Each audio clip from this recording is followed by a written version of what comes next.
আমাৰ প্ৰথম কথা হ'ল চৰকাৰে আমাক প্ৰতাৰণা কৰিছে, প্ৰবঞ্চনা কৰি আছে। আমি 6 জনগোষ্ঠীয় জনজাতিকৰণটো বহুদিনৰ পৰা আমাৰ দীৰ্ঘম্যাদী দীৰ্ঘ দাবী। আমাৰ প্ৰথম কথা হ'ল আমাক 6 জনগোষ্ঠীৰ লগতে আমাৰ টাই আহোম জনগোষ্ঠীটো জনজাতিকৰণ প্ৰদান কৰিবলৈ প্ৰথম কথা।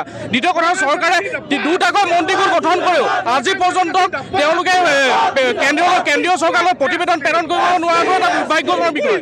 আৰু আমি এটা স্পষ্ট ভাষাৰে আমি তহঁতৰ টাইম ছাত্ৰ সন্থাই আপোনালোকৰ মাধ্যমেৰে আমি চৰকাৰক আমি অৱগত কৰিব বিচাৰিছোঁ যে যদি আমাৰ টাই আহোম জনগোষ্ঠীটোক জনজাতিকৰণ মৰ্যাদা প্ৰদান নকৰে 26 ইলেকশ্যনৰ আগত, আমি কিন্তু ইয়াৰ প্ৰত্যুত্তৰ আমি বেলট বক্সত দিম, ইয়াৰ প্ৰত্যুত্তৰ আমি ভোট কেন্দ্ৰত দিম। এই কথাটো আমি আপোনালোকৰ দৃঢ়তাৰে আপোনালোকৰ অৱগত কৰিছোঁ। আৰু এটা কথা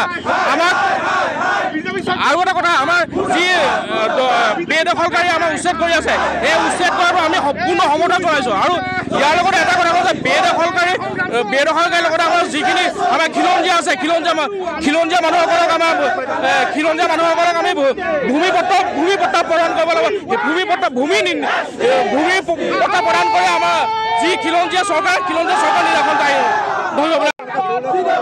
হয়, আজি টাই আহোম ছাত্ৰ সন্থাই আচলতে কেন্দ্ৰীয় সমিতিৰ আহ্বান মৰ্মে আমি গোলাঘাট জিলাৰ প্ৰতিখন জিলাতে আজি জোৰ সমদল বাহিৰ কৰিছোঁ। আমি অসমৰ ভূমি, অসমৰ সম্পদ, অসমৰ সংস্কৃতি, অসমৰ ভাষা চিৰকাললৈ যাতে সংৰক্ষিত হৈ থাকে, অসমৰ বিধানসভাখন যাতে খিলঞ্জীয়া মনৰ অধিকাৰীৰে পূৰ্ণ এগৰাকী বিধায়ক চিৰকাললৈ বৰ্তি থাকে, তাৰ কাৰণে আমি এই কথাটো কৈছোঁ। কিন্তু চৰকাৰে এই কথাটো বুজি পোৱা নাই।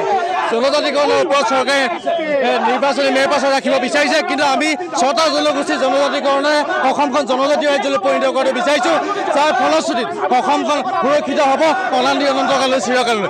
লগতে চৰকাৰক এই উচ্ছেদক আমি সমৰ্থন জনাইছোঁ যদিও কিন্তু উচ্ছেদৰ নামৰ ৰাজনীতি কৰাটো বন্ধ হ'ব লাগিব। অসম চৰকাৰে NRC ভিত্তিবৰ্ষ 1951 কথা নকয়, অসম চুক্তি 6 নং দফাৰ কথা নকয়, অসমীয়া 6টা জনগোষ্ঠীৰ জনজাতিকৰণৰ কথা নকয়। গতিকে এই কথাখিনি যদি নকয়, আচলতে উচ্ছেদ কৰি থাকিলে নহ'ব। অসমৰ এটা মূৰৰ পৰা আনটো মূৰলৈ উচ্ছেদ কৰিলে কিন্তু অসমীয়া জাতিৰ ভৱিষ্যতে সুৰক্ষিত হৈ নাথাকে।